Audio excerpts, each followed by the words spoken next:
we're here, we're live, and let's start off real quick on why should we snag an Xbox Ally X? Hmm. And let's see what's behind Keeper. Double Fine's game. Let's go live, yeah.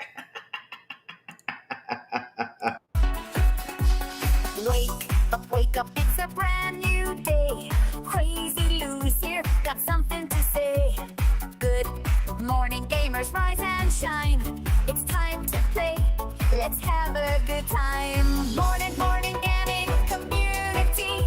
With Crazy Lou, it's a world of unity. Upbeat and lively, we're feeling so free.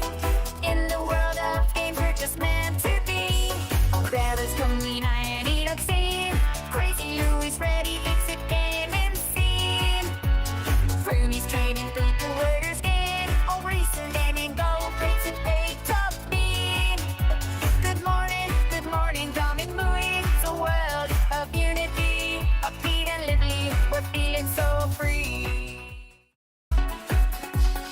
Wake. Initiating launch sequence.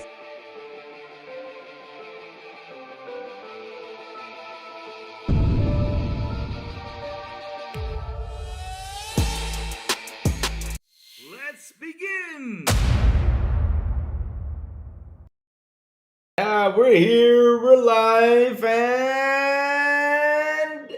good morning, everybody. Also, afternoon and evening, the crazy one. Wish you all a beautiful and awesome Friday. What's up, everyone? How was everyone doing today? How was your day yesterday? Because I was supposed to be on yesterday, but hey, like always, something came up. Listen, chat, listen.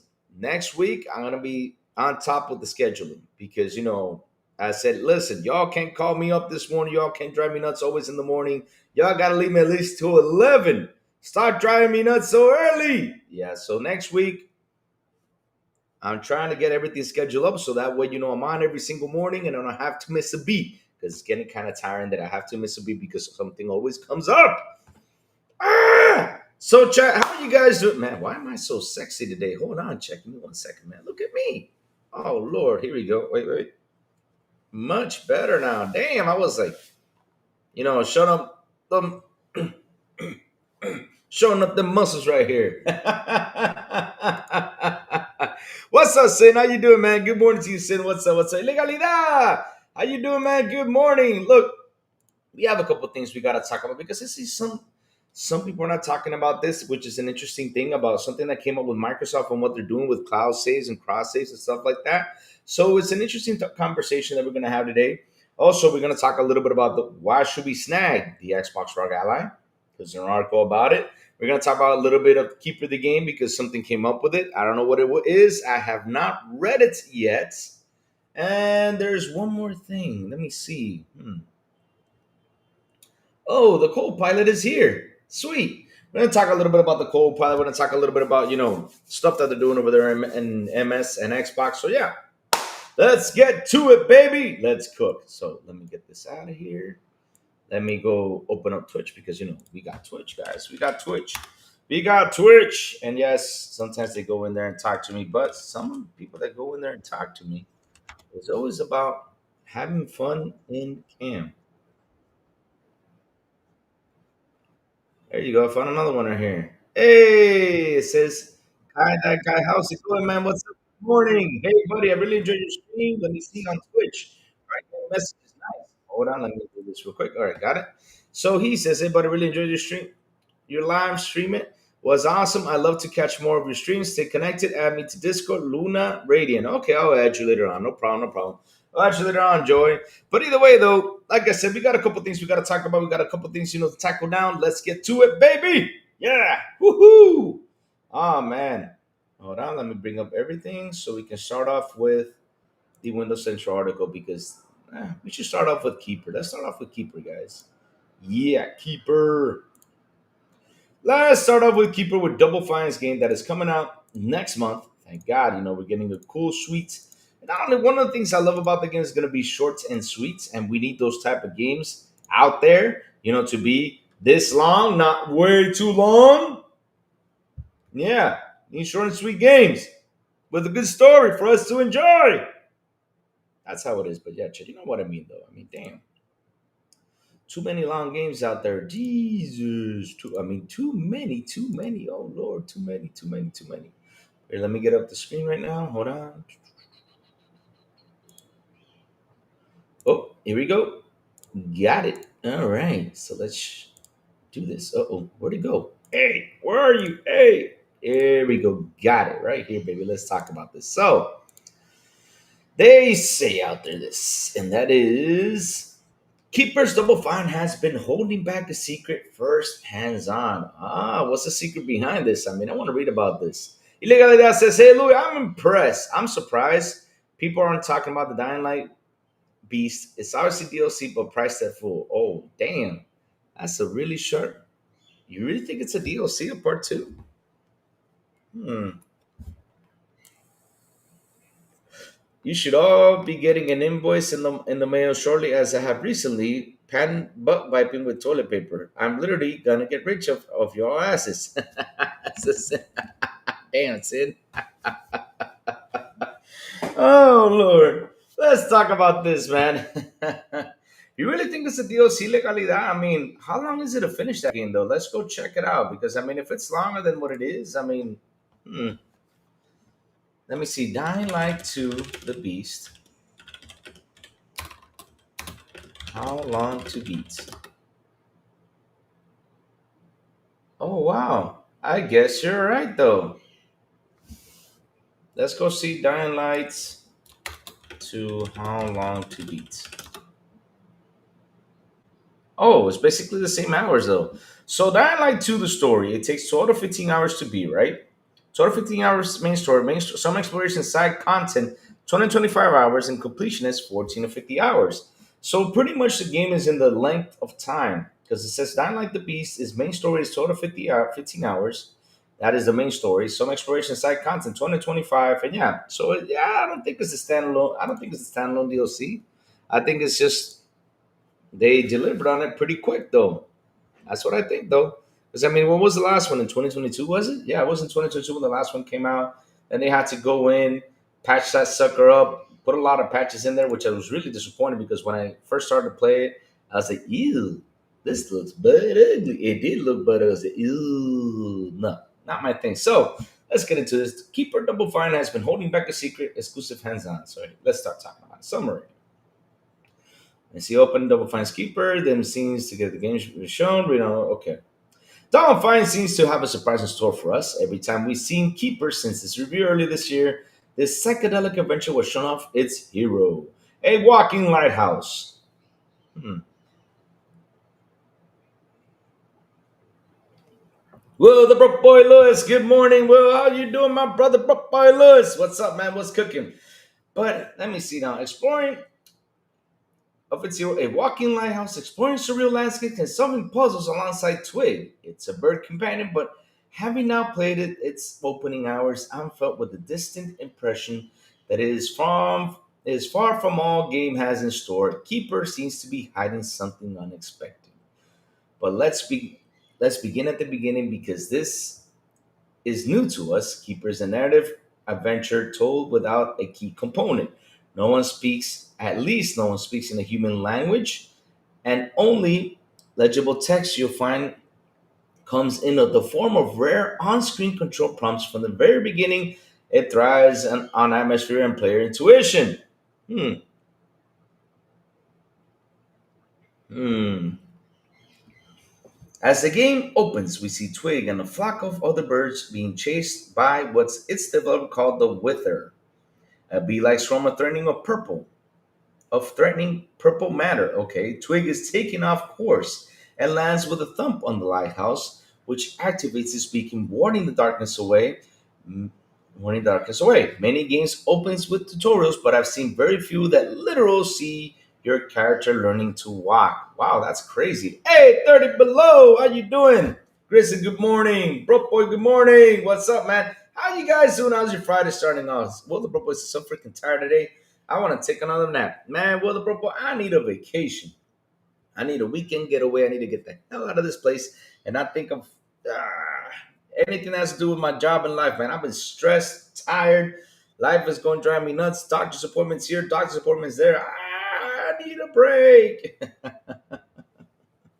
But that's what happens when you get older, man. It is what it is. So let's keep going. Uh, where was I? Uh-oh. As we can, okay, learning to walk, and a lovely introduction to how the game teaches the player without simply telling them what to do. You realize your that thumbstick causes the lighthouse to lean. Naturally, you'll test this out a little until abruptly snaps off at the base, and through a process of rear left to guess at a grows four splendid legs. Nice. From here, you get up like a nature documentary about a baby giraffe. Oh Lord, send your lighthouse tottering downhill without working out how exactly to operate its new lens. Its tutorial pitched like a comedy as you struggle to gain control. The lighthouse skitters into an abandoned cars and rundown houses, smashing them to pieces in its efforts. Ah, that sounds fun. Eventually, it learns to walk and then run, and we begin the journey with no objective other than the subtle implication to find out what's that mountain. What happens if you want to find out what the mountain is, though? Hmm. What happens if you want to stay where you're at, just being peaceful and not wondering what's going on over there? Because when you wonder, chat, when you wonder, things get rough.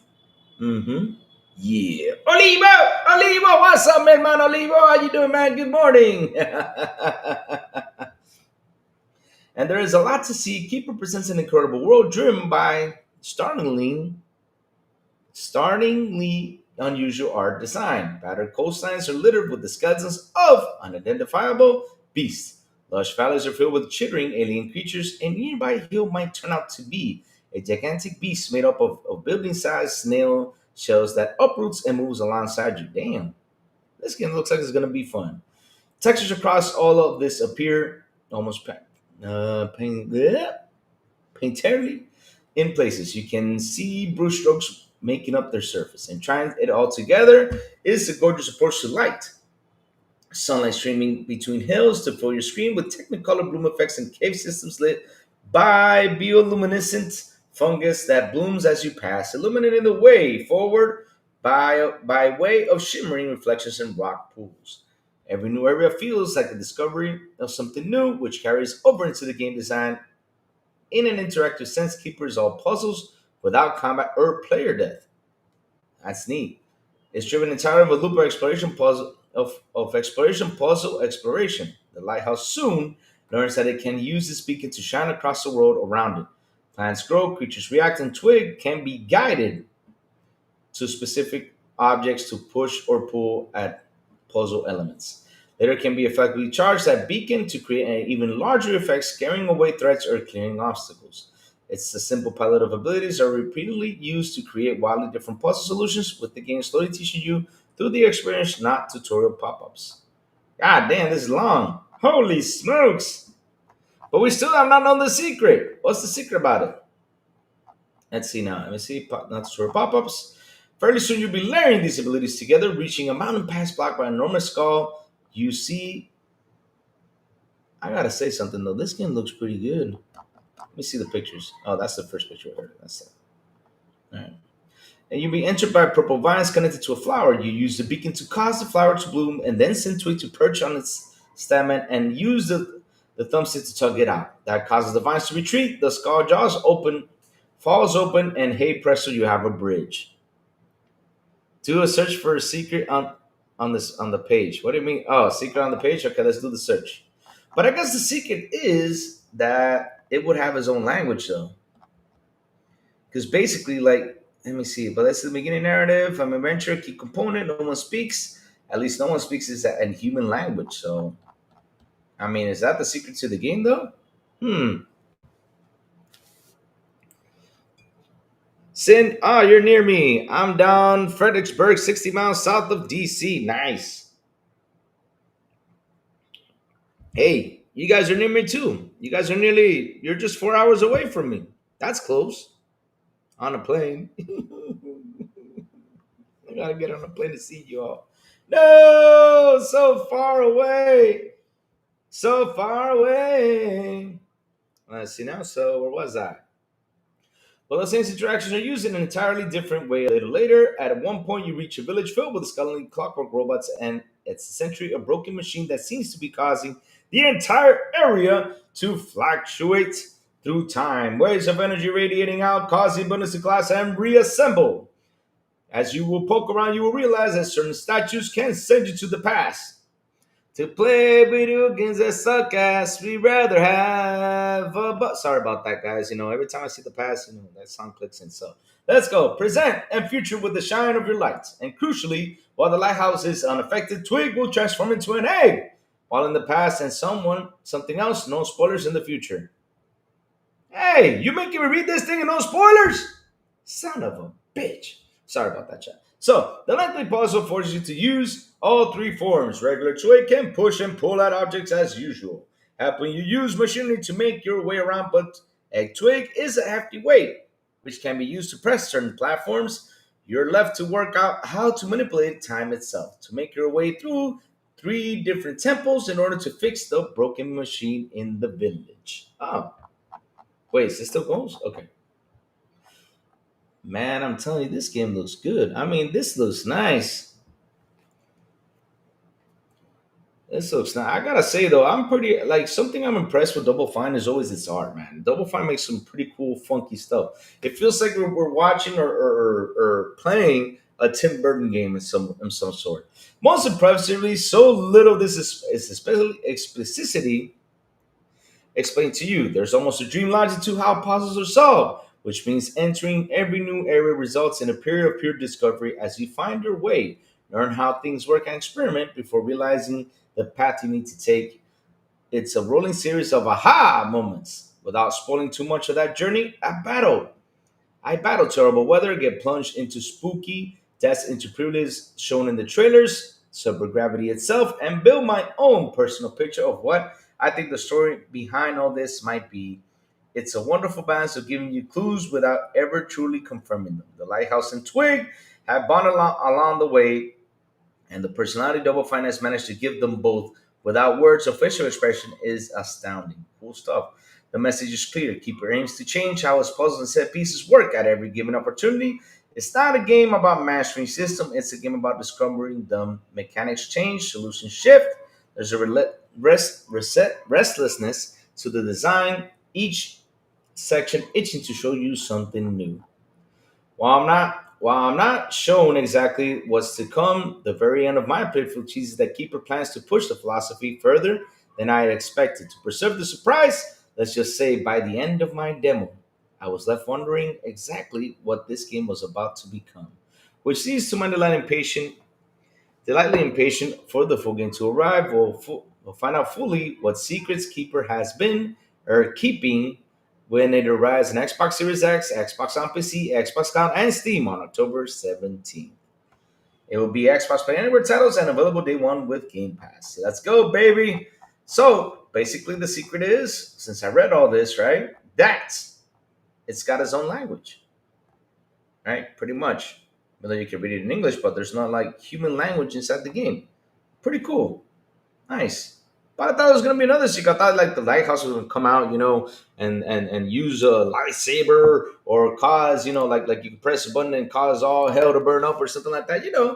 I was expecting like a secret like that. That would have been a fun secret. But hey, let's see. I mean, I gotta tell you something. I'm excited for it. It's coming to Game Pass. It's a short and sweet game. I'm gonna give it a go. I don't know how you feel, chat, but I'm going to give it a go. Yes, sir. Anyone sitting here caught with Alien Earth? Man, I have not seen Alien Earth, man. To be honest, I've not sat down and watched the first episode. I'm trying to find the space to watch it, but I've just been too busy. Sin is one of the things I kept wanting to get, but end up watching other things. I still need to finish System Metal, Star Trek, Strange New Thing, Strange New Worlds, and the latest season of Reacher. Which is the latest season of Reacher? Because the latest season, I know there's that big dude that's like, did a new season come out?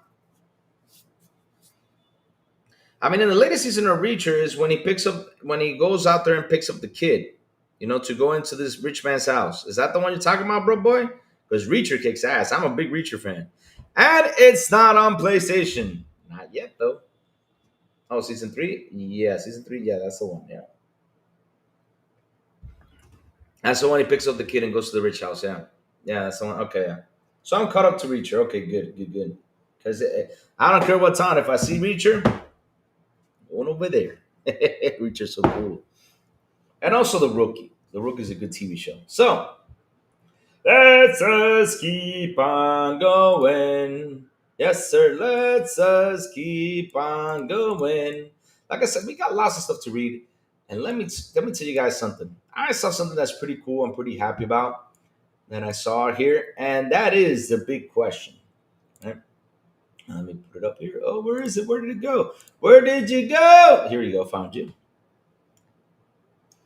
All right. Let's talk about this. So, guys, like I was saying, though, this is something that's pretty cool, and it's the beta's already out for us to test. I have not seen it yet. I have not tried it out, but it will be nice to test this sucker out. I seriously want to test this sucker out, see how it goes, see what it does, because seriously, sometimes I'm playing a game, right? I am playing a game, and sometimes I forget, like, okay, where am I in this game? What's going on here? Like, what am I gonna do? What's gonna happen? I mean, it happens to me a lot. Like I get lost with things, and sometimes I'll get lost with the track of time. And let's see now. Did I do the share screen? Oh, here it is. So, like I was saying though, chat, Microsoft AI Gaming Assistant and Xbox Copilot now available on PC.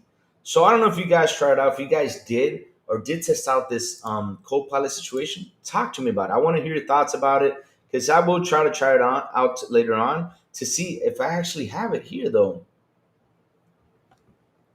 It's not on PlayStation 3. That's the one. I met Alan Richardson, Reacher, ATA convention before. Big guy, nice, and very nice too. I wouldn't mess with him. I mean, did you ever see the interview where he actually chased a burglar down, almost kicked his ass? Hell no, I don't want to mess with that dude. That I mean, I gotta tell you something. And let's be honest, right? I read the other day that James Cameron is doing a new Terminator. He's working on a new Terminator. So what I would do is I would make either the guy from Reacher be the Terminator or the other guy who's in season three, which you'll see him. But I know there's a God of War running around. You know that there's going to be a God of War TV show or something. The other guy that's the bad guy, and he's tall and he's big and buff. I mean, Reacher's having an issue with that big dude. I said that guy could be the next Kratos or something. I mean, that guy's like. I mean, I'm looking at him from the TV show. I mean, every time I see him on TV, I gotta look up on TV. I ain't kidding. This guy big. I was like, no way. That guy's too big. Too big. Oh man. Let me see. Let me go check the Discord since well the boy said something. There he is. Ah, nice. Nice picture, man. And if I was there, I would have been like, hey man, tell me what your diet is. I need to get like that. Talk to me about it. What's your diet? Give me your phone number so we can talk. So you give me dieting tips. I want to get like that. Also, it helps me if getting that buff helps me get big and tall. Kind of like because my belly makes me kind of slouch a little. That's awesome. That's awesome. That's awesome. So, like I was saying, let's talk about the AI Copilot real quick. So we have Copilot on Windows PC. Microsoft has officially launched its new AI gaming assistant, Xbox Copilot, for all Windows 11 across the globe, except mainland China. Let me see. The innovative feature is integrating directly into the Windows game bar and provides smarter in-game support. The rollout will be gradual over the next few weeks to ensure smooth. Okay, so it will be gradual. Okay, so it's going to be gradual. So that means like they're going to be putting it in really slowly into the Windows 11 and stuff like that. But I really want to try this sucker out. I really do. I really want to see what it does. I really want to see how it can help you out on your games because one of the things I really enjoyed watching about the Copilot was like me, for example. I'm that guy that sometimes I say, okay, a new game came out. Let me put this one to the side and I'll come back to it. But when you play that new game, it usually takes you a month or two to finish. And then when you come back, like, what the hell was I doing here? So the AI Copilot can come in and say, "Hey, Lou, this is what you did." Something I really enjoyed watching was like, "Hey, you left the game off over here. Remember, you did all this and all that." You're like, "Oh yeah, now I remember. Okay, let's continue on forward." That's something really sweet the AI Copilot can do. Instead of like, "Damn, I gotta start this whole game all over again." At least it will help you out with that. That'd be really sweet. Nice, that's good. He's been very open about mental issues he had in the past too. He seems like a really nice guy, though. I mean, I really, when he goes on and stuff like that, Music 72 Xbox Copilot. Yeah. You asked about Xbox Copilot. When's it coming? Right here it says it all. It says Xbox Copilot will be available next month. Future plans for Xbox Copilot include becoming a gaming coach.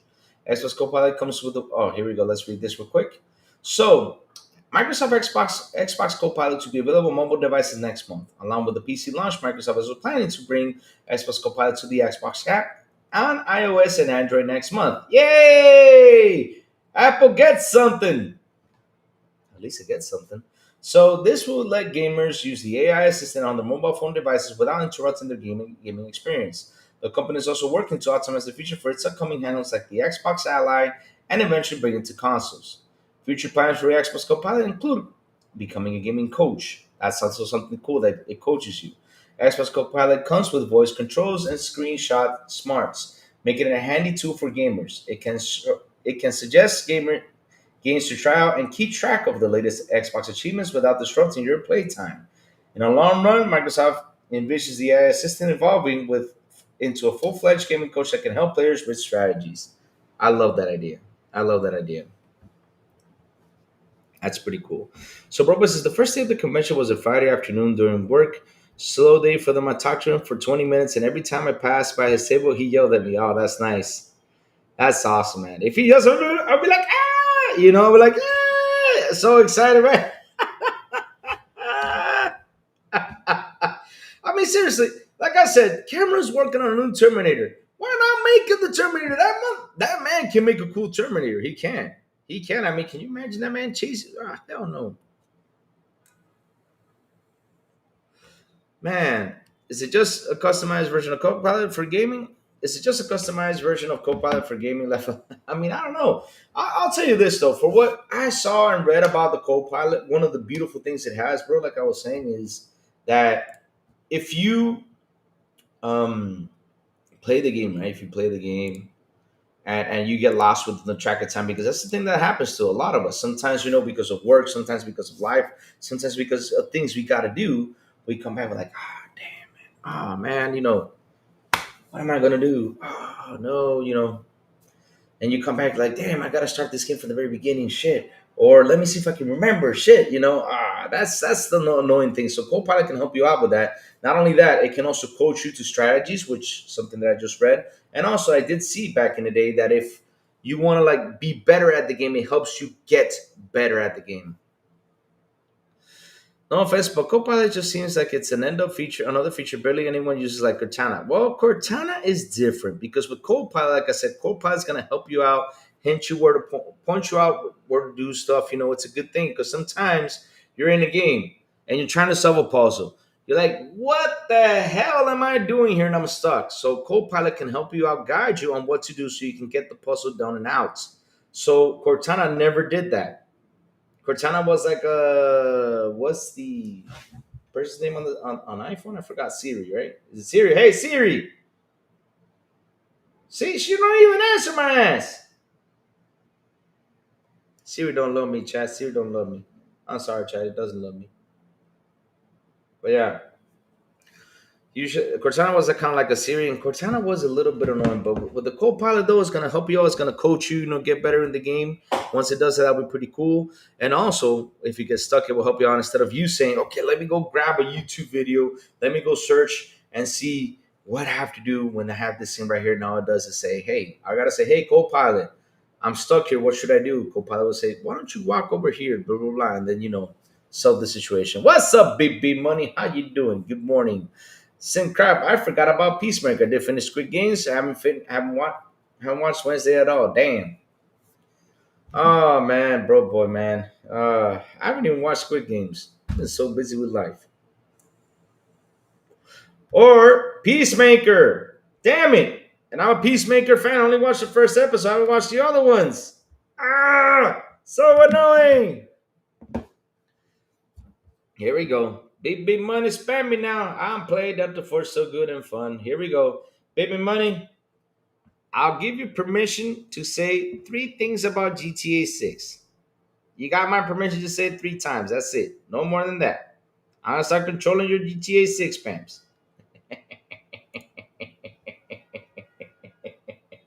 Oh man, let's keep going, chat. Because like I said, we got so much cool stuff to talk about. Let's talk about this. Let me see. What else did I see out there? Ah, I know what I'm going to talk about next. Now, this is something that I saw and I said, yo, this is cool. This is cool. And this is something we need in our lives. We need that, especially since we're now getting an Xbox Ally Handheld that's going to have Steam, that's going to have Epic, that's going to have every little store there is out there. Every little store, everything's going to be on there, man. I'm telling you, pretty much everything because it has Windows, but of course, I saw this news and I said, "Yo, we got to talk about this." Yes, sir. And that is, which is a pretty cool thing. Check this out, chat. This is pretty amazing. Microsoft PlayFab game saves could finally make cross-save seamless between Xbox, Steam, and more. A new playback feature in preview could let your game progress follow you from console to PC and beyond. No extra coding required for devs. What? That is awesome. Well, this was published by none other than the Mr. Jess Gordon, so we got to acknowledge him so he doesn't get mad and go out there on Twitter and throws us under the bus like he did to someone, yeah. Because he got mad because he thought they didn't acknowledge him, and yeah, so we got to acknowledge him before, just in case he comes by. And yes, yes, yes, I remember that date. No worries. I still got to say it, though. Because to be honest, though, you had to go get popcorn. I had to go get popcorn because I saw you fighting out there. So let me go grab some popcorn. So Microsoft PlayFab offers a collection of APIs, services, and tools that game developers can use to serve as a comprehensive backend for a variety of types of games. PlayFab initially revolved around service-side games and online platforms with the robust toolkits for live operations, analytics, and in-game monetizations mechanisms. Over time, Playboy has expanded to include cross-network identity system features, automation features, content management, and offer legal frameworks so games can stay with compliance in an evolving global regulatory landscape. But it's not done yet. Announced today, Microsoft is introducing PlayFab game saves, which could bring some massive benefit not only to developers but also gamers, in particularly those playing frequently across multiple platforms. Sweets. Microsoft's upcoming PC gaming handheld, the Xbox Ally, pushes Xbox Play Anywhere first, which represents a pool of games that are buy once titles complete with cross save and cross progression across both Xbox consoles and Xbox PC app. Many games, however, are avoiding publishing on Xbox PC content to stick with Steam instead. The vast majority of games do not support cross save capability in general, and even fewer support cross save between Xbox, PS5, and Steam. But Microsoft's new PlayFab game saves aims to fix that. For more than a decade, Microsoft has set the standard for player progression reliability with Xbox game saves, powering the gaming service experiences enjoyed by millions worldwide across console, PC, and cloud. Product lead Adams Skewagger explains. Skewagger, did I say it right? Yes, Skewagger. Oh, it's Skewagger. Did I say Skewagger? Sorry about that. So, the Initial Unity Foundation is now the launch pad for our latest innovation, PlayFab game saves, drawing on years of operation excellence and feedback from game creators and players. We're excited to bring these capabilities to cross-platform developers through PlayFab, starting the support for the Xbox and Steam ecosystem. Hey, Silent Cipher in the building. What's up, man? Good morning, man. Skugar explains that the rapid growth of handheld adoption has inspired Microsoft's newest PlayFab feature, emphasizing that the most engaged and spendy players are the ones who play across multiple devices and multiple platforms. PlayFab game saves will allow players to sync their save files from Xbox console and Steam PC versions of the game, promising to eliminate complexity, for both developers and users alike. The system supports both online and offline play and accounts for version conflicts and software dependencies. It also boosts geo-aware cloud storage solutions, when Microsoft describes as supporting fast synchronization. It will also, in the future, recover players who might end up with the poor sync state with the version rollback support. Sweet. I mean, like I said, I like this idea because at the end of the day, if I save a game over here, even though it doesn't have Xbox Play Anywhere, right? All I gotta do is, if it has PlayFab, go ahead and launch it. Microsoft PlayFab says game saves is available in a limited public preview from the PlayFab Game Manager for developers. You can request access and join a waiting list if you have a title available as part of PlayFab under the Progression tab. Microsoft is also encouraging devs to check out the documentation before going ahead. Microsoft noted that PlayFab game saves will be available for free for any developer shipping their games on Xbox, even for the versions that even for versions not within the Xbox ecosystem. For games not shipping on Xbox, Microsoft says it will announce the pricing at a later date. You're gonna be charged. Oh Lord. For now, PlayFab Game Saves only supports the Xbox platform and Steam, but will doubtless hit other platforms in the near future. Xbox Play Anywhere remains king, but cross save is the next best thing. I like the idea of cross save, real important. Like I said, I wrote just this week about how many AAA don't see this the value in Xbox Play Anywhere. Many recent AAA games launched on Xbox without Xbox Play Anywhere support, including the likes of Borderlands 4. We're still talking about that. Despite the facts, these will be obvious candidates to play on the go via the Xbox Ally. Right now, Jess, I mean, you mentioned Borderlands 4 again. I mean, can I tell you something? We don't need Borderlands 4 right now because that thing is in a shitty mess. I mean, you got Randy Bitchford out there, bitching and complaining and fighting, right? That's what they call him, Randy Bitchford, right? Did I say it right? Going out there complaining, fighting PC users, fighting his consumers, fighting his customers to get the game running right. Seriously? Just do your damn job. It's developers. Xbox Play Network is a coordinator of roaming progression, allowing you to take your Xbox or PC save files to consoles to cloud and PC, but it's primarily indie developers willing to support the system. Capcom, EA, Ubisoft, Take-Two, and many others refuse to participate. Even consumer-friendly developers like CD Projekt Red don't seem to be interested.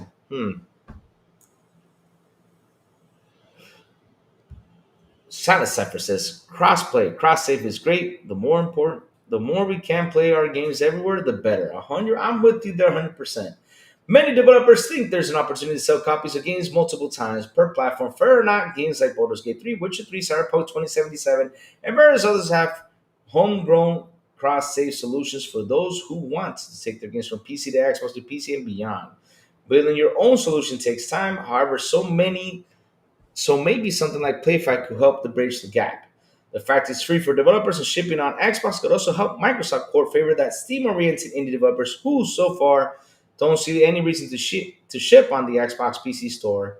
Microsoft is notorious far stricter than Valve when it comes to submitting products to its storefronts, but incentives like these can't hurt. Can I tell you something? I'd rather them be like that than letting these devs, just put out a game for you to buy that's horribly broken, right? I'd rather them be a little bit strict from then let these guys put a game on there horribly broken so you can when you go ahead and buy it it's all broken up. Tired of all that stuff. Let's see. I don't know about you, Chad, but I'm tired of all that stuff because now, because of a broken game like Borderlands 4 that's on PC, now you got the head of the studio going in and talking to you and saying your PC sucks. Seriously. We talked about that, when was it, 2 days ago? Lordy, lordy, lordy. Ahead of the Xbox Ally and the other OEM Xbox device launches, I expect to see in 2026, Microsoft will be under increasing scrutiny for how well these devices play nice with all an existing console library. The vast majority of Xbox console games today won't run on the Xbox Ally, although there are hundreds that will. Complete with cloud saves on top, closing the gap should be a priority for Microsoft gaming moving forward, in my view. It's a powerful differentiator over the other platforms, particularly amongst aforementioned highly engaged players. All right, guess I'm done with this one. But I gotta tell you something, right?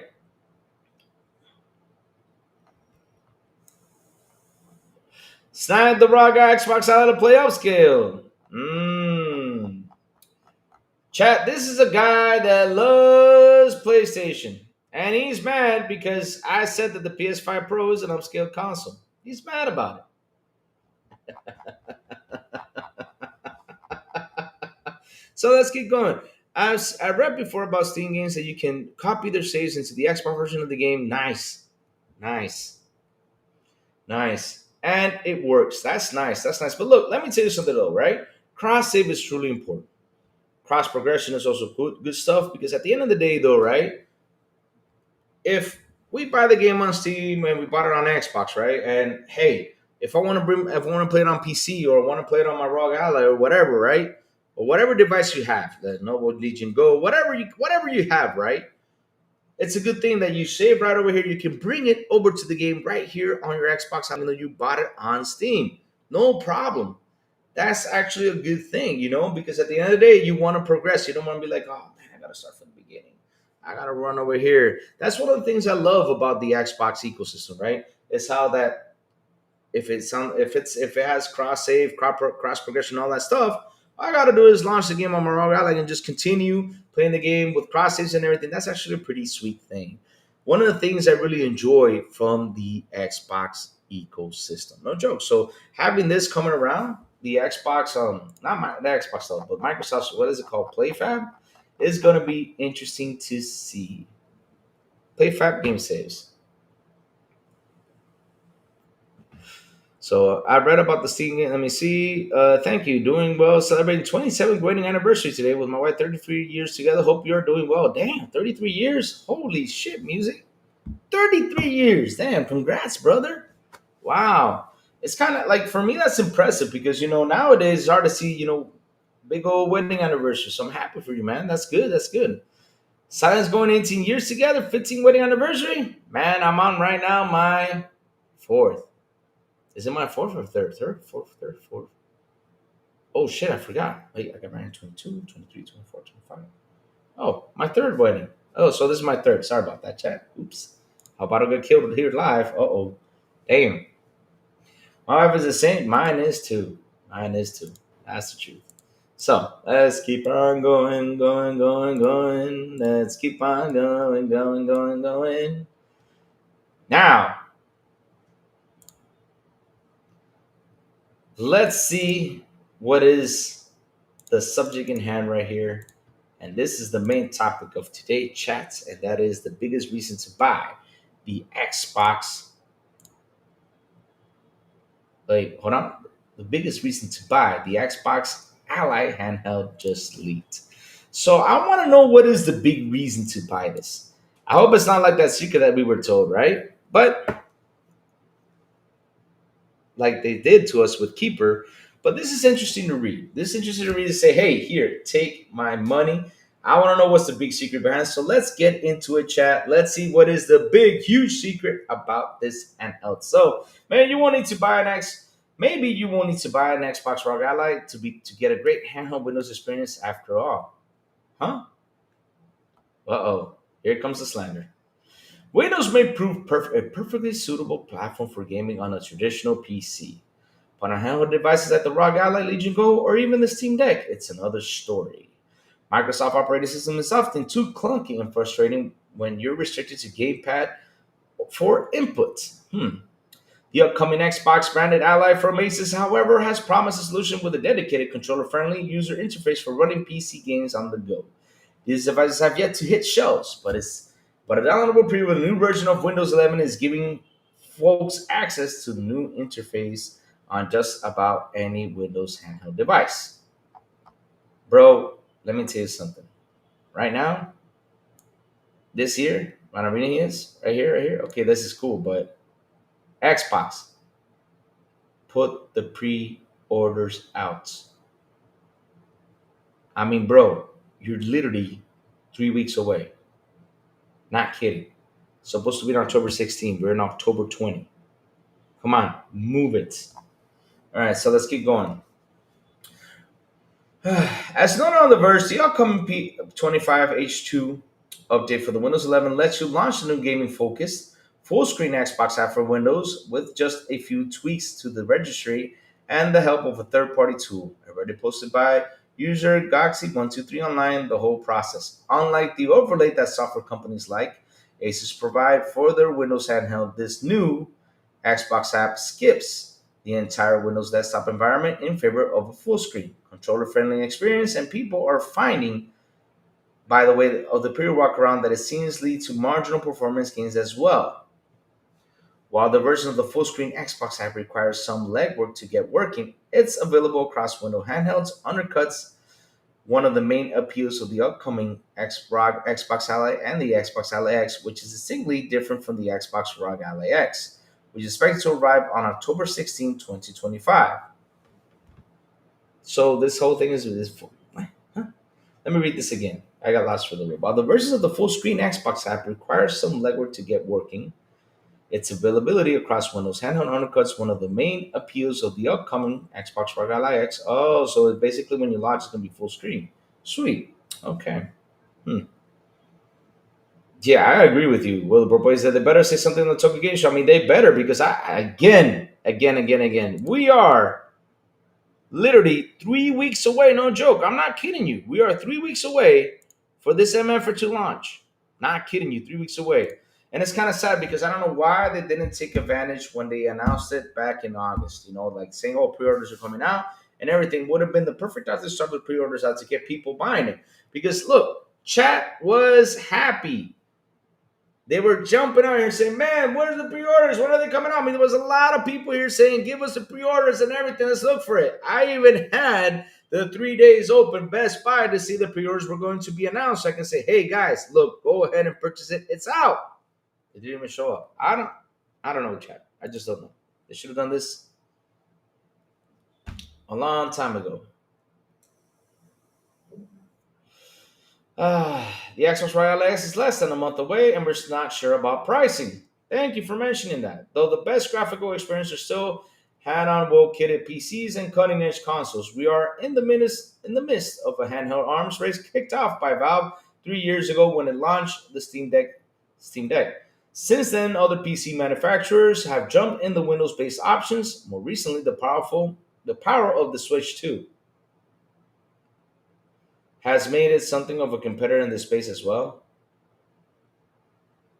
Well, I mean, chat, I gotta tell you something, chat. Let me tell you something.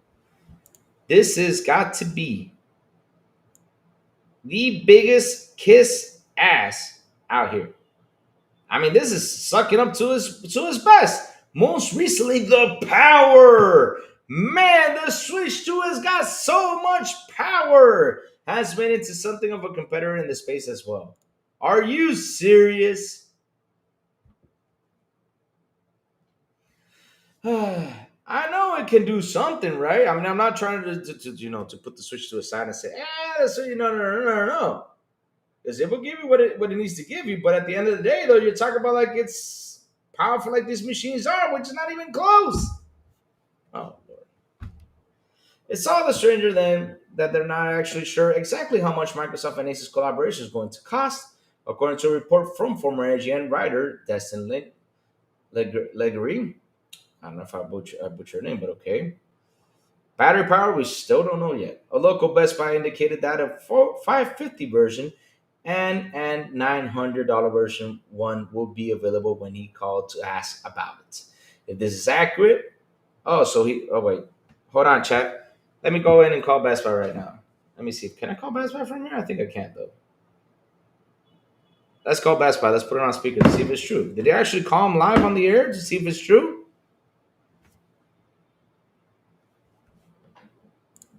I'm being serious. Did you call live in the air and put it on the speaker there? See?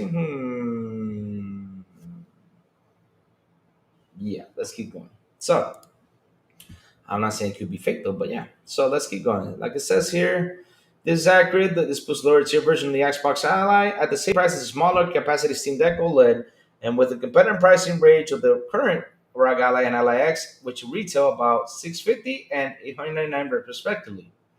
Having enjoyed my time with the Asus ROG Ally X, I can definitely attest to the value of having more games available on the handheld that's running Windows instead of Valve's Linux-based SteamOS. Though I typically prefer the form factor and controller-focused interface of the Steam Deck, now if a few tweaks to the Windows registry can also give people the experience on a Xbox Ally X, I imagine it will be harder to find to use case for the Xbox. Oh, hold on. Imagine it'll be harder to find a use case for the Xbox Ally. Those who already own a handheld gaming device and aren't afraid to tinker with these their machines. All right. So what is the thing you want to snag it? Because full screen. That's it. That's the big thing. Or is that more simple to run Windows? I mean, of course, it has to be more simple to run Windows. I mean, you got Xbox's back on this, and then want to make it simple for the users. But that's it. I thought you were going to tell me this thing would transform or do something cool, but no. All right, cool. But like I was saying though about the ROG Ally X, right? The thing is, people are losing their what's it called? Their motivation. That's the word. Because even Silent Cypher says, I'm not really feeling much motivation to get it anymore. That's the thing, though. I mean, people got motivation to buy it.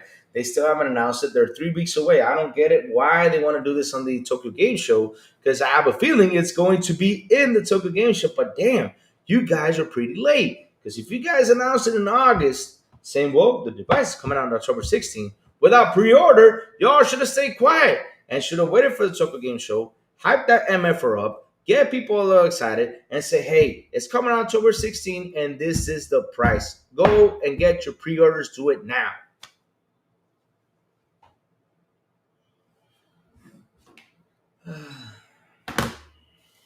And then people get mad at Lou when I go out there and talk about the Xbox marketing. Yeah, you all get mad at me. Yeah. And then you all accuse Lou for that stuff. At Louis, utilizing the Xbox frees up 2 gigabytes of RAM, so it helps provide additional resources for the gaming. That's a good thing too. But here's the thing though, Salad. Even though it does all this cool stuff, because we keep reading that it does these amazing stuff, all this stuff could have been written and put out there while we know that the device is out for pre-orders and with the date that's coming out. They should have done that. If they weren't going to do it in the Tokyo Game Show, they should have. I mean, not the Tokyo, the Gamescom showcase. They should have done it on the Tokyo Game Show. Say, hey, listen, Xbox ROG Ally is coming out October 16. Here's the pre-orders. Go ahead and order it. That's all. They would have done that. People were like, yes, I'm motivated. Let's go get that motherfucker. Let's go buy it. Yes, I'm getting this thing right now. I'm gonna pay that $100. I'm gonna do this. I'm gonna do that. I mean, that's what you're gonna do. But now you're like, when is the pre-orders? When is the pre-orders? When is the pre-orders? And now you got like the Xbox, the Windows experience going on everywhere. People are like already experiencing. People are tinkering with it over here, and now they're happy with what they're tinkering with, and they're like, should I get this device? Nah. That's what people are doing now because they already got what the device is about. But either way, though, you can announce this thing like this week, right? No problem. You can announce that the Windows 11 or the Xbox Windows Experience, blah blah blah, and all this stuff. But at the end of the day, though,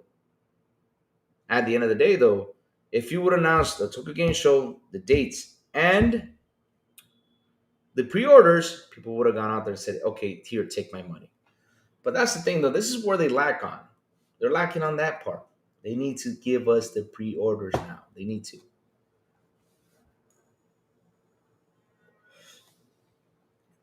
You're just continuing the foolish marketing patterns we've seen for years. They are tone deaf to the opportunities. I agree with you 100%. And this is something that really ticks me off. I don't get it. Why does it take so... I mean, seriously, hire me, Microsoft. I'll do the marketing. But you got to let me do the podcast, though. Because if you don't, I'll be pissed. But either way, I'll do the marketing for you. Hey, you don't even have to pay me. I'll do it for free. God damn. I'll do it for free for 4 months. And trust me, I'll do it for free. Give me the money to push this, and I will push this. Give it to me. Just say, this is your budget, go for it. And I'll bet you I'll even sell more consoles than you guys ever had. I'll get more subscribers on Game Pass. I mean, that's the thing I don't get about Xbox. I just don't get it. That's the thing that really ticks me off. They have the perfect system, right? It's perfect, right? They have the perfect ecosystem. Now they're doing devices like handhelds. Yeah, okay. Hey guys, we're at Gamescom, yeah. So the device is coming out October 16th.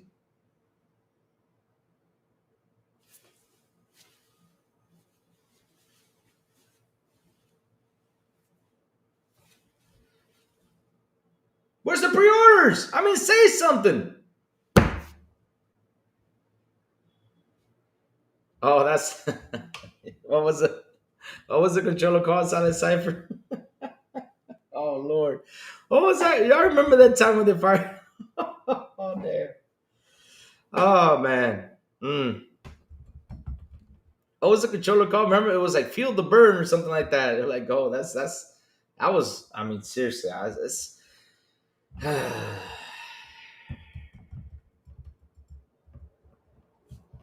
I mean, that's what makes me mad about Xbox. That's the biggest thing that makes me mad about Xbox is their marketing team. I mean, bro, come on. I mean, look, we sat for 3 days at Gamescom. I was like, man, they're gonna announce it at the end of the show. It was a 3 day showcase. We were waiting for. Was it 3 days or 2 days? I don't remember. I think it was 3 to 2. No, 3 days. It was 3 days at Gamescom, and we were waiting for the third day. I was like, man, Phil and Sarah are gonna sit here, feel the fire burn or something. Yeah, I remember that. Oh Lord, and I was like, man, in Gamescom, Sarah and Phil sit down, they have a cool conversation, talk about things. Probably they'll say this is the price of the console. I was like, okay, if they do this, it'll be pretty cool because okay, announce the date, then 2 days later, announce, the pre-orders. Sweet, neat, awesome. 3 days later, where is it? We're waiting for it. I mean, I had chat over here saying, yeah, I'm ready to go buy, I'm ready to go purchase, I'm ready to go get this. It was like 30 people. Xbox, you would have gotten 30 people buying your machine. Oh no, damn, come on, man. I mean, I seriously don't understand why do they keep doing this to themselves. It's the end. Silent is the never-ending fight with Xbox on the marketing side of things. Never ending, never ending. I mean, the other day I talked about something, and some people got mad at me because I was saying that without right now, like for example, look at the revenue that Game Pass brought. And I said, you know why Game Pass got that revenue? Because, and Chad, I'll say this again because the truth, it got its revenue thanks to Call of Duty. Because people found out what Game Pass actually is. A lot. Even though we knew about it, but there was a lot of people out there who just did not know what in the blue hell Game Pass was. They didn't. Even though you explained it to them, they're like, ah. But now when they saw Call of Duty, it's like, here, let me take a look at it. They took a look and they're like, oh, this looks sweet. Let me go ahead and subscribe. Boom. Got Call of Duty instead of the $100 version. They paid 50 for it. They were pretty happy. That's why I brought in 5 billion revenue.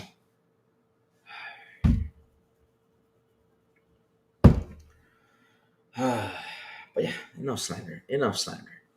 Lou, breathe. Enough slander. Enough slander. Enough slander. Enough slander for Xbox, but hey. My boy Champ Fallen Feathers controller's on the way. Nice, bro. Boy, send pictures, man. Send pictures. I want to see that controller. Send pictures.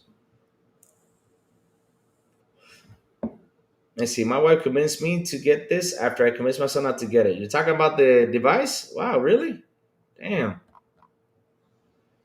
But yeah, like I keep on saying though, like sorry about the rants, But at the end of the day, though, it's terrible that you go out there and you have us on the edge, right? Because we're excited for this device.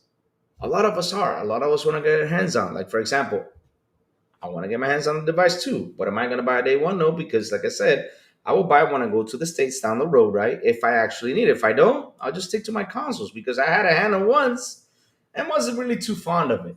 That's the truth. I wasn't really too fond of it.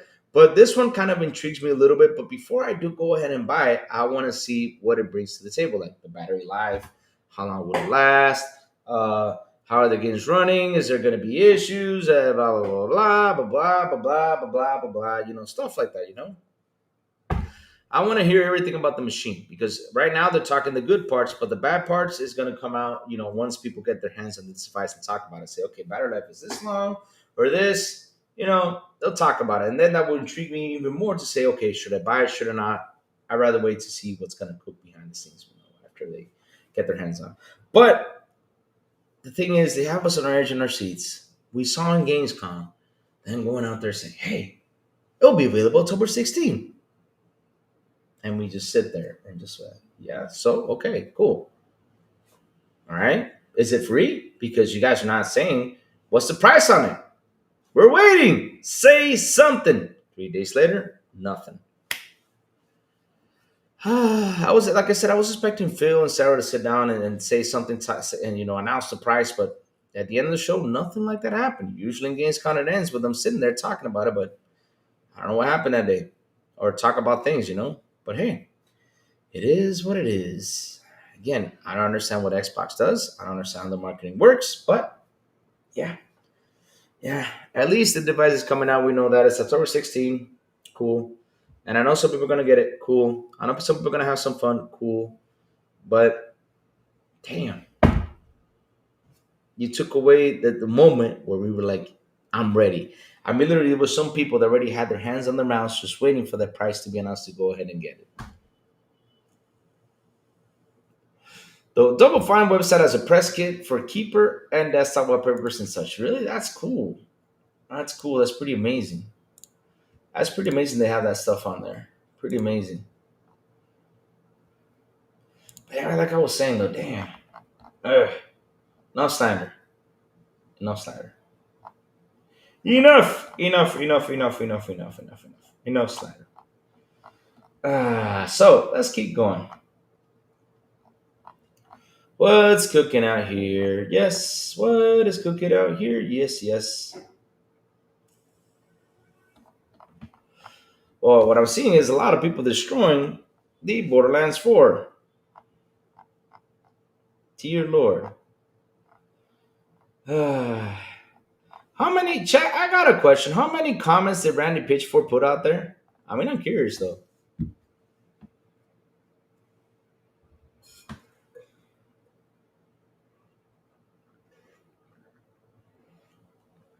Hmm. Though, including Pitchford. I see something on here. Let me go grab this real quick. PC sales now count.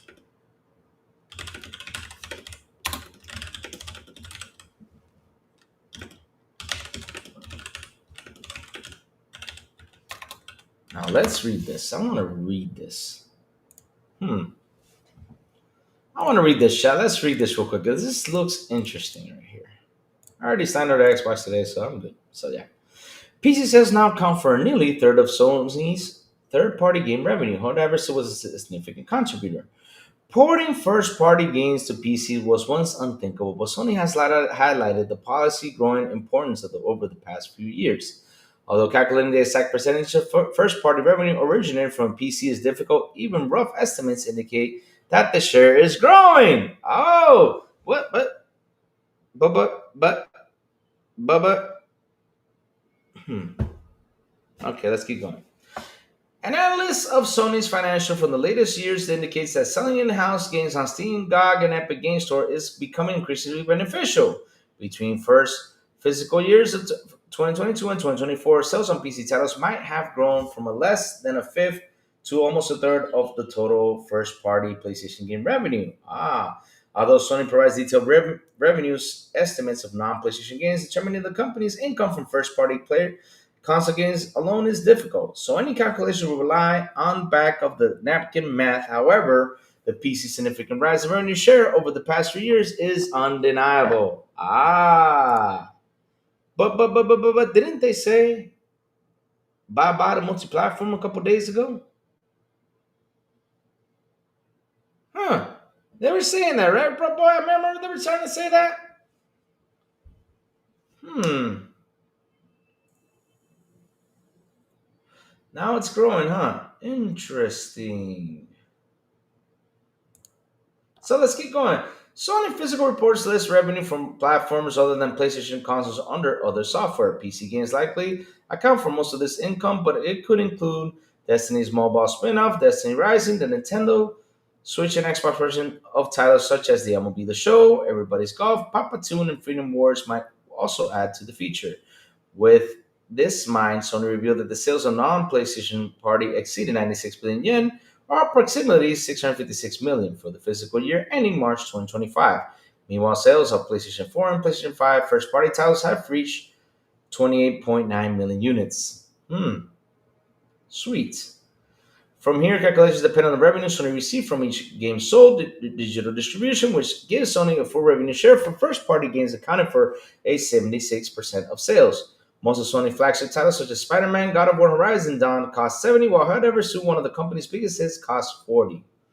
Accounting for retailers, share of physical game sales, and possible discounts that then combining PlayStation and non-PlayStation first-party revenue suggests that former category could account for 30% of total first-party income. Applying this estimate to the previous two fiscal years indicates that proportion could have grown from less than a fifth in 2022 and roughly a quarter in 2023. Sony can probably thank Helldivers 2 for the most of previous year's increase. Released nearing the end of 2023 fiscal year, it is easily the company's most successful PC game. Although it's likely because it launched simultaneously on PC and PlayStation, Sony plans to continue letting PC ports in most in-house titles. The company previously confirmed that its PC game sales rose from 35 million in 2020 to 80 million the following year. Sony predicted 300 million for FY 2022, and the company might have exceeded that number. Former executive Shuhei Yoshida later compared releasing PC ports to printing money because they introduced games to new audiences at relatively little additional production costs compared to developing new titles. Oh, so they're going to continue releasing them on there. Sweet. Oh, I was reading this by myself. Oops, sorry about that, chat. Uh-oh. So yeah, basically, this is the article, which I already read. It's out there. So yeah, it says it right here. And I remember a couple days ago, they were saying that bye-bye third party, bye-bye. PlayStation's not going third party because they read somewhere and a Sony information booth or something, they read that third party game, like putting the games to other platforms was not giving them that much money. Really. But what it seems though, that reading this right here is telling us that it grew. If it was doing so bad, it would not grow. Like they were saying out there that it wasn't growing. I mean, I gotta tell you something, chat. I just love when I see stuff that destroy narratives. I love that so much. Too many to count. Yep, too many to count. Yes, sir. Too many tweets on Randy Pitchfork, which is insane. I mean, that man went out there and it was, he became annoying. That's what he did. He became annoying. He became really, really annoying out there. He just wouldn't shut up. He just started to antagonize everyone out there. Hey, Randy, how to fix this? Oh, this is what you do. Turn this off, turn that off, turn this, turn that. And that's what you got to do. What? Why? Why do we got to do that? That's the part I seriously don't understand. Why do we have to do that? But okay. Yeah. So basically, we were online trying to fix his game that they released, and it was basically broken. Ah, thank you for that, Willowbrook boy. Thank you for following over here on Twitch, man. Thank you so much, man. We need the Twitch channel to grow. Thank you, man. Cheap followers on Steamboat. Remove the space. Here we go. Trying to buy followers on here. Yep, that's what they do. They come by and announce things on the Twitch show, but nobody comes in to have a discussion with Lou. And I love seeing people come to the chat and discuss. Some people try to sell you stuff, which was pretty interesting when I saw that. I was like, whoa, so this person's talking to me to sell me canned stuff? Like, yeah. Let's have some fun after the show. I'm like, huh? What do you mean by fun? Kai, that guy, what's up, man? Good morning. But yeah, chat, it is what it is. It is what it is. So happy reading that news because at the end of the day, though, it grew. So if it grows, that means it's doing something good. If it doesn't grow, then they will pull away from it. That's how I see things. But yeah, like I said, it is what it is. So let's see what else is out there on Twitter because I think I already read through everything that I had to read for today. But if I find something interesting to cook, we will cook it. But chat, what y'all been up to? Talk to me a little bit. What's cooking? What's happening? Talk to me. SC26, nice. We're getting EAFC soon. 26, let's go. Always saw the Battlefield resolutions, and thanks to the Series S, PlayStation 5 Pro can actually have its very first day one launch game. Right? Very first day one launch game, 4K native, 60 FPS. Thank you, Series S, for doing that. Thank you. People say, Lou, what do you mean by you thanking the Series S? Why do you thank it? Because here's the thing, though. People didn't realize, because that's why, when you watch that video from Oh No, It's Alex, right, talking about it. And Dimension 87, what's up, bro? How you doing, man? What's cooking? So, like I was saying, though, when you watch the video of Oh No, It's Alex, what it's telling you is basically that the devs working on the Series S, they had its hassle. We cannot deny it, right? They had its hassle to working on it. But by putting all that effort into the console to make the game run on the console, it made them realize how much stuff they can do with the game, how much they can optimize it, how much better they can get it. And that's what the Series S did. Kind of like what happened with Kingdom Come Deliverance. Right now, the Music 72. What's up, man? Good morning. How you doing? Thank you for dropping by on Twitch, though. But like I was saying, though, the Series S made that happen. While you guys go out there, destroy the Series S, slandering it like you always do, saying it's the worst console in the world, yet you guys left out how it made the game optimization better for all players out there. You guys left that out. Kind of interesting. Or they added it into the subject and just didn't want to acknowledge it because that's how they are. That's how they are, no joke. That's how they are out there. They rather slander it, they rather destroy it. But hey, the truth of the matter is the Series S made the game better. Like what they did with Kingdom Come Deliverance. Even the guys from Baldur's Gate 3 said it helped us make the performance better for the rest of the consoles. They said it. They put it out on a tweet. Yeah, media didn't pick it up. Media didn't talk about it. They just, because it was on a tweet, they didn't want to talk about it because that's how they are. Yes, the Xbox tax. Yeah, it exists.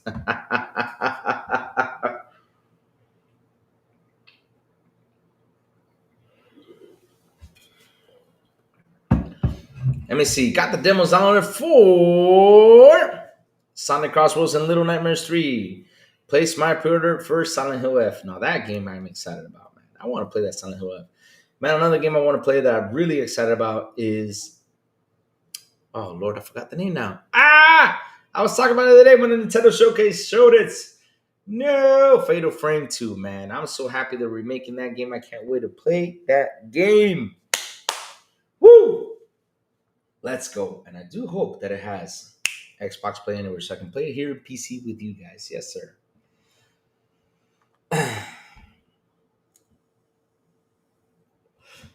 Yeah, Nick, but here's the funny thing, bro, boy. He did post the area where the guy said it. He did post it.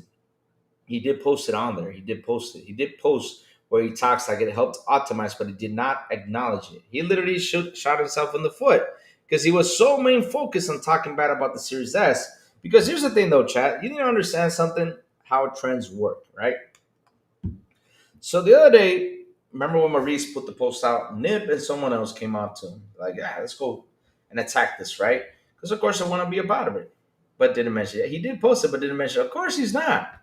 Because the trend is from his little, he's got to. Because here's the thing, though, right? He's got to stroke the pony's egos. He's got to go. Let's call them donkeys. I like the word donkeys, as New Legal calls them, the donkeys, right? So he strokes those donkeys' ego. So by him talking bad about the Series S, saying that it's the console that really put everything behind, yet devs now who finally sat down and actually put the work behind the damn console is making games better. And the funny thing is, bro, boy, this is what's funny. It made the game better even for the pro. Day one launch, Battlefield 6 is going to be 4K native 60. Thanks to the Series S. Like I said, I got to wait till see it on launch to see if it's actually going to be 4K 60. But damn it, the console made it 4K native 60. Why can't y'all be happy and say, man, the Series S made this happen? Plus, how many people are actually going that far into to see that? Bro, boy, let me tell you something. That's why they call them the donkeys. They don't look at it. They see it like, okay, but let's talk. They see, because here's the thing though. The developer tells a story on how much hassle he had, right? how much hassle he had on working with the console. That's what he's just telling the story. He's telling you, hey, look, I have problems with this console, working on it, right? Because of the memory and all that stuff. But working on it helped us out to optimize the game better. That's the part they leave out. That's the part they leave out. They rather focus on the side that he had a hassle or that console is making hassles for them. Because here's the funny thing, and I gotta tell you something though, and this is the truth, and this is where I'm gonna go in with some slander right here. They say this that it gets development cost up for the devs. I got a question for you. Do we care if it makes the dev cost go up? Should we care about that? No. You know what I care about? Is me paying that 70 and not getting what I'm paying for 70. That's what I care about. Now you're telling me, Lou, you're anti-dev work. No, no, no, no, no. I'm not anti-dev work because I'm not making them crunch. I'm not making them suffer. No, no, I'm not making them suffer. I'm just saying, put the work better so we don't get a problem like we got with Randy Pitchford out there telling us how to set up a PC to make the damn game work. That's what we don't want. Especially a game that costs $70. Oh, this is why game prices go up so much. Game prices went up before the consoles came out in 2020. It was announced before the consoles came out.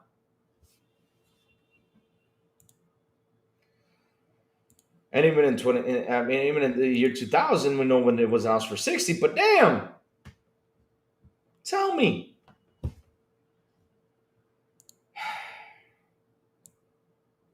oh, but you know they'd rather go out there and sign the Series S. That's what you got to do. Yeah. Oh, devs had to do more work. Xbox Pad. Because here's what's funny though, right? And let me tell you something, chat. Here's what's funny about this.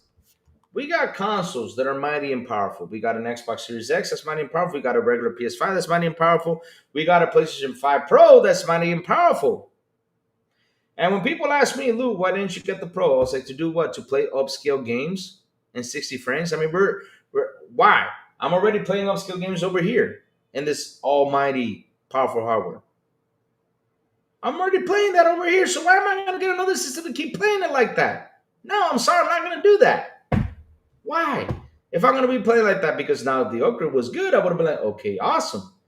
But either way, though, now after pretty much a year of release of the PS5 Pro, you're finally getting one game, and I do mean one game that's dropping 4K native 60, and that is thanks to that little system who made the devs actually put work into it. And you want to go out there and try to fend off the devs, like, oh, I've, you know what they were doing, chat? Let me tell you, this is what they were doing. You do Debbie game. I'm so sorry I had to put on so much hard work, Debbie. I'm so sorry.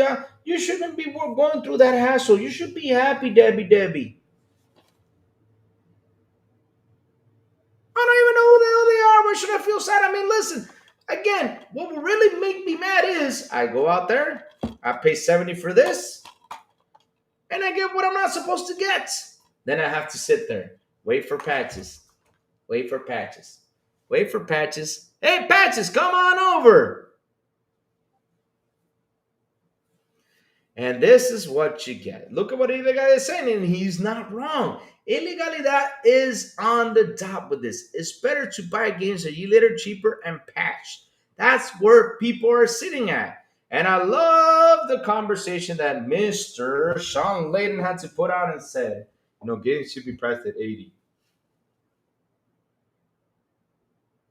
And then he brought up and talked about how they had sports cars over there on PlayStation back in the early 2000s. Really? And now you guys are mad you're not getting sports cars. Well, Sean Laney, you want to get sports cars? Go play baseball. Go play or win the lotto. I don't know. Do something else if you're not getting sports cars anymore like you guys used to. Jesus Christ. I mean, shit. Put the price on 80, yet give us half patch, half release games. Like Mind's Eye, for example. Not slandering or destroying the Metal Gear game, but Metal Gear, look how it came out. Even though it looks beautiful, but damn, it's got some issues that needs to be fixed. And I bet you they've been patching it up. If it was better, it would have sold actually I bet you the first day, if it was better, would have sold 2 or 3 million copies. A lot of people pulled back and said, I'm going to wait till it gets fixed. Because this is the part you guys don't understand, devs. When you hype us up or hype for a game, we get hype, we want it. But nowadays, even though you hyped us up for the game, we see it release day one, we'll take a look at it. Day two and day three are the most crucial parts for you guys. Why is it crucial for you guys? Because listen, right now people are working on the game, and after the game releases, they talk about it and they throw out there telling you how it runs, how it goes, pretty much 2 or 3 days early before the game releases, right? And we say, man, should I buy it now? Should I wait for it to patch? That's what a lot of people are doing. They're waiting now down the road for it to patch, for it to work, which is a cool thing. That's because that's what we're going to do. But at the end of the day, if you guys could release it day one in a better state, we will go out there and say, here, devs, take our money because we're hyped for it. That's what we would do. And like I said, cool thing is, hey, you guys want to go out there and release this game like this? Cool. Hey, I'll wait a year later and then buy it for cheaper and patched up. That's what we're gonna do. And that's the main thing that people are doing nowadays. They're waiting. They're waiting. But here's the thing though, and let me tell you something. Why did Battlefield 6 devs sat down and took their time with this one? Because when 2042 got out, that was a messed up thing. That was a messed up thing. I mean, I remember when I played 2042, I said, what the hell am I playing? Tanks glitch, people flying in the air without a plane. I mean, seriously, the Wonder Woman plane was in the game. Broken screens and everything. It took you guys a while. It took you like a year and a half to patch the damn game. By the time you guys fixed it, nobody was playing it. Of course, some people came back, but a lot of them have left. But at the end of the day, what I'm trying to say is, though, every time you hype us up for a game, day one already, we already know how well it runs. We already see if the game runs well or not. We already see if the game is having issues and everything. And what do? We put it to a side because, listen, there are so many games for us to play, we can wait.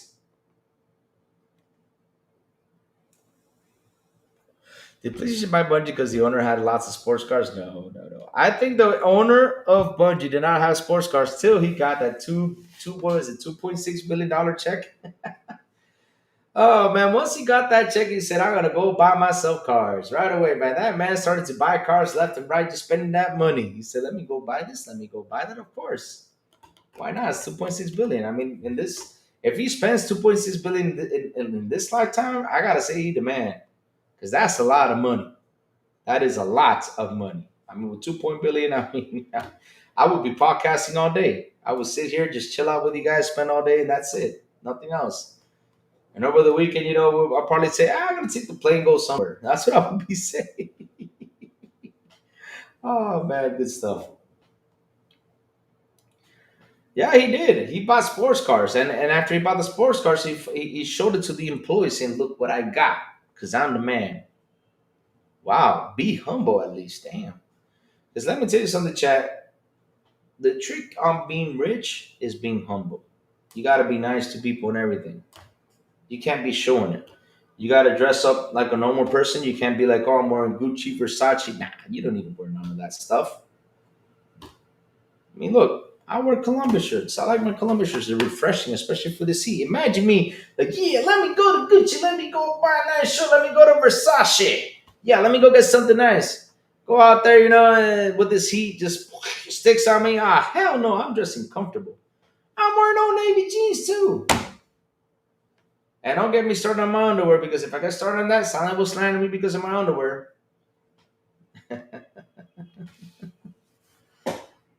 Baby Money That's 2 or GTA 6? That's what he did. He bought the car and showed it to the employees.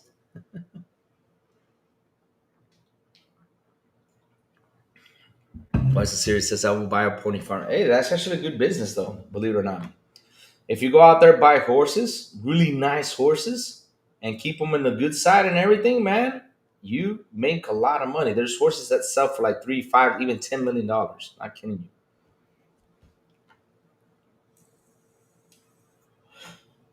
He showed them before they got fired. Yep. That's what he did. He got that 100%. He showed it to them and said, here, I got my car. And hey, here's your pink slip. Have a good day. I don't know what's wrong. I don't know what's wrong with people nowadays, but let me tell you something. Sometimes people need a good ass whooping. I would have been like, what? Mother? After put all these years, mother? I would have, man, knocked his ass out. You too, well, the boy, man. Have a good day. Have a good meeting, brother. I know how it is. I know how it is. Weird thing, I haven't gotten called to a meeting. I'm waiting for those phone calls for a meeting. I'm waiting for that. I am waiting for those phone calls for the meeting. I mean, I'm waiting for several of them. I got something else I got to do today. But yeah, I'm waiting for some calls, waiting for some stuff.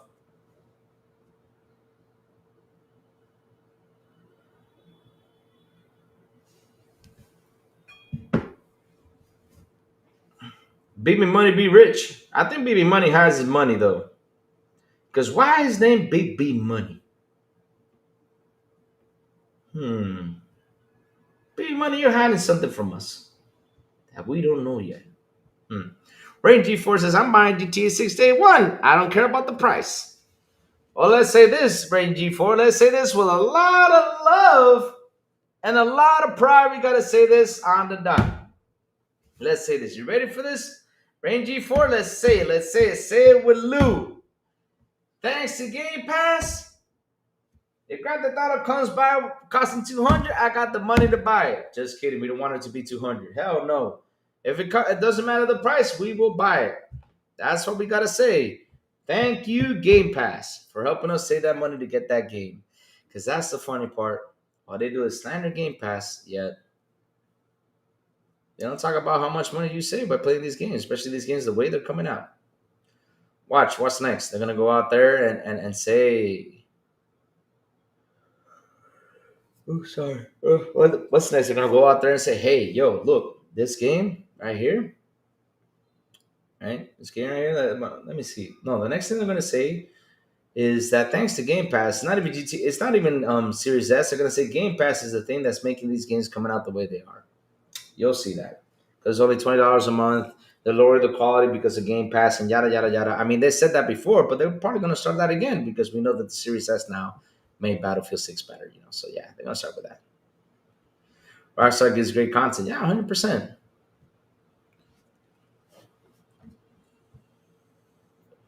GTA 6 is next fall. There you go. Now we're all gonna be big money rants. Why so serious? What does it say to the ladies? Go for it. Red Dead 2 is amazing. Yeah, it is amazing. I mean, I can't wait for the patch to come out. Once that patch comes out, it's going to be fun. I'm gonna go back and replay it again. I don't care. I love Red Dead Redemption. It's such a fun game. I really do. That Red Dead Redemption 2 is fucking amazing. One of the best games I've played in such a long time. Let's see. I don't know why, chat, but this week has been a tiring week, man. So much stuff happening. I'm tired. I think it's because of the heat, though. He's getting people tired.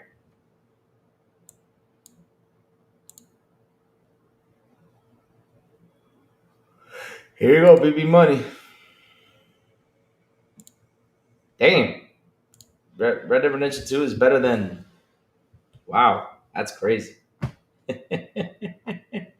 You're trying to get BB Money to come out here and defend GTA like crazy. That's what you guys are trying to do, huh? Poor BB Money. Poor BB Money. But chat, you know what? Listen up. The crazy ones gotta go.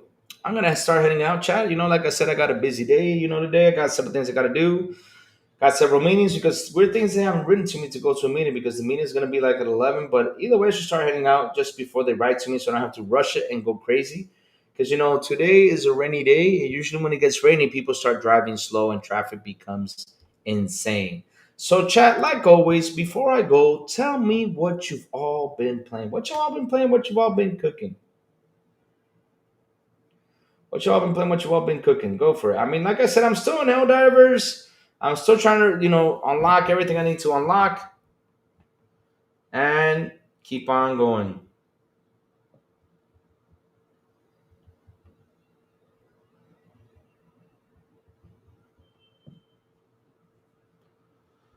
GTA 6 is still in May. Nice.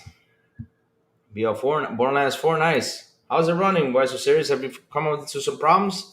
If the game crashes, watch out. You might lose everything. Assholes. I hate when they release games like that.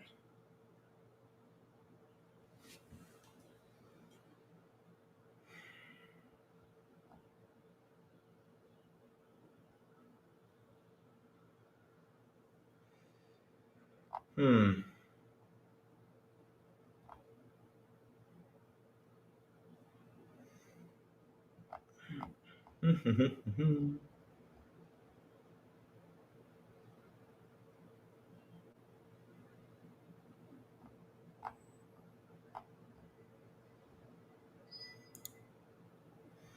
With Fringe, I get over 150. Hey, nice, nice. I'm playing Rock Galactic Survivor. Nice, nice, nice. Like I said, I'm still playing Helldiver 2. I'm trying to reach the max level. Not the max level, but try to get the max things I need to get. And then move on forward, play it less because man, I'm really enjoying that game. It's really good. I'm really having fun with that game. It's a really good game. It really is.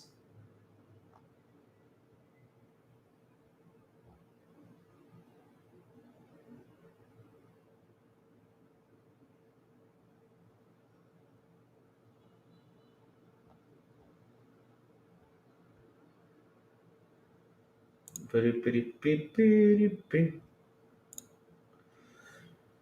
is playing GTA 6 in his dreams. Oh Lord, he dreams about it all day and all night. This man dreams about all that stuff. That's what he does.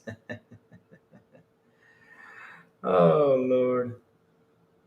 Oh baby money. That's what you do. But chat, thank you all for hanging out with me today. Thank you all for super chats. Thank you all for memberships. You guys rock. You guys are awesome, and I really, really, really, really, really love you guys to death.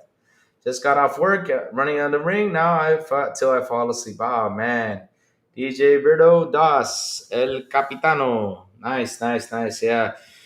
I know how it is when you get off work. You just want to try to play some games, but it's tough. It's tough. It's tough. But hey, if you're new to the channel, like I say all the time, hit the like button, hit the subscribe button, and also hit that bell so it can tell you when XBI content comes on. And guys, have a beautiful, and an awesome Friday, also weekend. And as always, I will see you guys on the Xbox International Podcast at 7 p.m. ET with Soundblow the Big Plume and Silent Cypher right here on this YouTube channel on Wednesdays. And if they invite me, they don't. XBI en Español on Friday. If they invite me, they don't. With Elvis, Eliencita, and Metal Berserker. And last but not least, good morning with Crazy Little Gaming when I send the signal over there on Twitter X, Blue Sky, Discord, and YouTube. And that's why you gotta hit that bell so you can know when the crazy one comes out to talk about what's happening in the gaming news world. Have a beautiful Friday and also weekend, and I will see you guys on Monday morning on Good Morning with Crazy Lou Gaming. Have an awesome one, guys. And man, again, I will see you guys on Monday. Louis has to check the apple pie in the oven. Oh Lord. I think that's Boom Job because he looks like Jason Biggs. Not mine.